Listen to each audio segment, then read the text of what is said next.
एक नगर में एक सेठ जी रहा करते थे, धनवान थे, धन से सेवा किया करते थे। आवश्यकता जहां जहां पड़ती थी, कभी ये बना दिया, कभी वो बना दिया, कभी ये सब सिस्टम करते थे। सब दिन होत नहीं एक समान, सभी दिन बराबर नहीं होते हैं, अप एंड डाउन लगा ही रहता है, कभी अप एंड कभी अप कभी डाउन। अचानक से ऐसा समय आया कि सेठ जी के घर में गरीबी आ गई,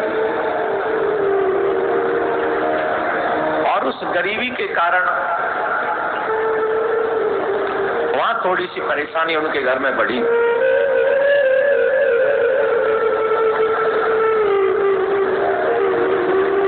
खाने पीने की भी समस्या बढ़ने लगी, और जब खाने पीने की समस्या बढ़ने लगी तो एक दिन जिस राज्य में सेठ जी रहा करते थे, उस राज्य के राजा ने एक बात कही, कोई भी अपना सत्कर्म हमको दे दे, उसके बदले में जो जो चीज वो मांगेगा हम उसे दे देंगे, जो जो मांगेगा हम उसे दे देंगे। तो सेठानी ने कहा, राजा के पास ही चले जाइए और अपने कुछ सत्कर्म उनको दे दीजिए। ठीक है, हम चले जाएंगे, सेठ जी ने कहा।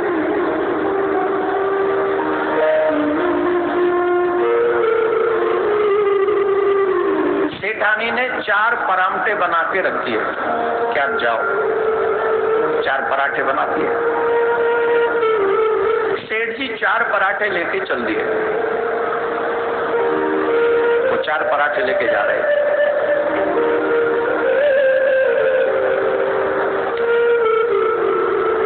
दोपहर हो गई, दोपहर का भोजन करना था, मार्ग में जा रहे थे तो एक सुंदर सा तालाब दिखाई पड़ा। उस तालाब के पास में जाके वो बैठ गए।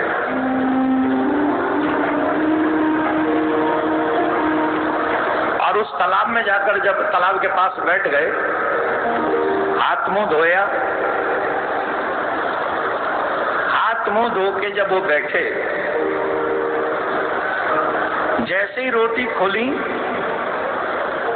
उसी समय श्वान की पत्नी, जिसने अभी अभी कुछ बच्चों को जन्म दिया था,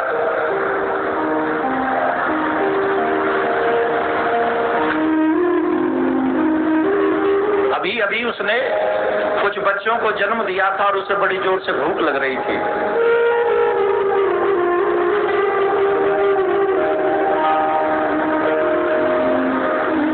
तो सेठ जी को लगा कि मैं 2 रोटी इसे दे देता हूं, 2 रोटी मैं खा लेता हूं, 2 रोटी इसे दे दूं। तो सेठ जी ने 2 रोटी उसे दे दी और उसने वो 2 रोटी जल्दी जल्दी खा के खत्म कर दी, क्योंकि उसे बहुत तेज भूख लग रही थी। जल्दी जल्दी खा के खत्म कर।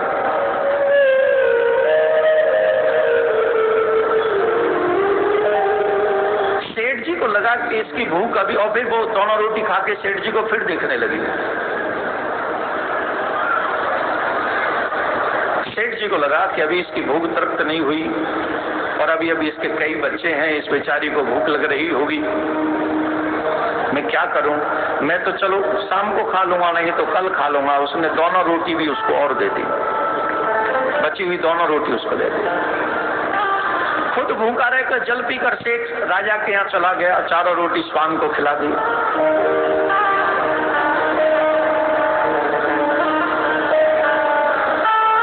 राजा की सभा में उपस्थित हुआ। राजा ने पूछा, बताओ सेठ जी, क्या क्या शुभ काम किए तुमने? जो जो शुभ काम किए हमको बताओ, फिर हम बताएंगे कि तुम्हें क्या दिया जा सकता है। मैंने ये करवाया, मैंने ये करवाया, मैंने ये करवाया, मैंने ये करवाया, मैंने ये करवाया।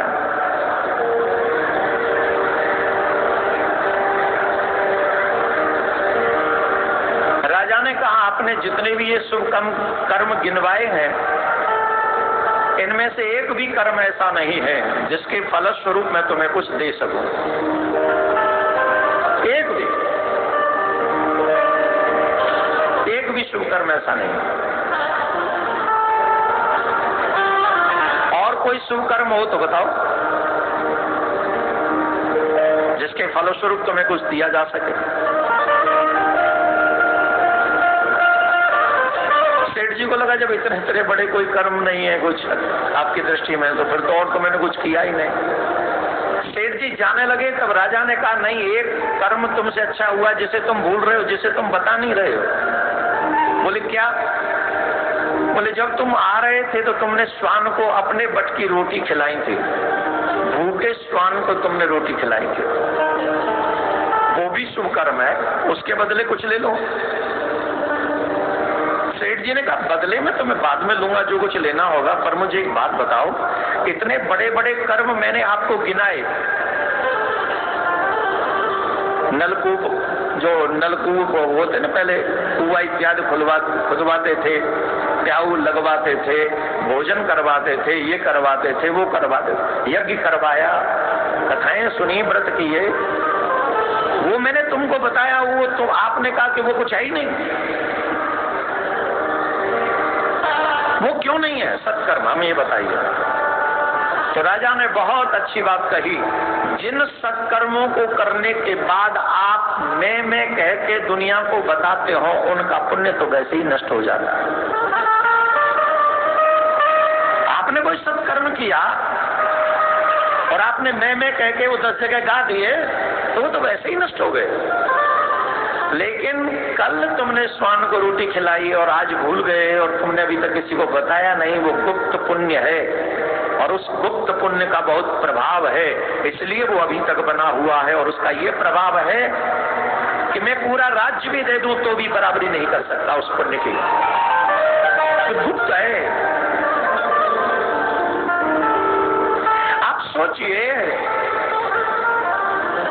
राजा ने उन्हें देकर जो चाहते थे वो देकर तृप्त करके उनको भेजा। आप ये सोचिए कि हम एक छोटा सा भी काम करते हैं तो दुनिया में जाके ढिढोरा पीटते थे, और गौ हमने अपने आप निकाल दी घरों से, जिसकी सेवा गुप्त रूप से चलती रहती थी, सबको लगता था ठीक है, लेकिन अब हमने गौ को अपने घर से निकाल दिया। इसलिए हम बार बार कह रहे हैं, पहली रोटी गौ के लिए निकालो, और घर में अगर श्वान इत्यादि आ जाए तो उन्हें रोटी देकर विदा करो, कोई भी आ जाए। और जब सत्कर्म करो तो सत्कर्म का ढिढोरा मत पीटो, उन सत्कर्म को करके भूल जाओ। मैंने किया है ऐसा भी मत सोचो, मेरे ठाकुर जी ने मुझे इस लायक समझा और मुझसे ये शुभ कर्म करा लिया, ये मेरे गोविंद की लीला है, उनकी मर्जी है, उनकी कृपा है।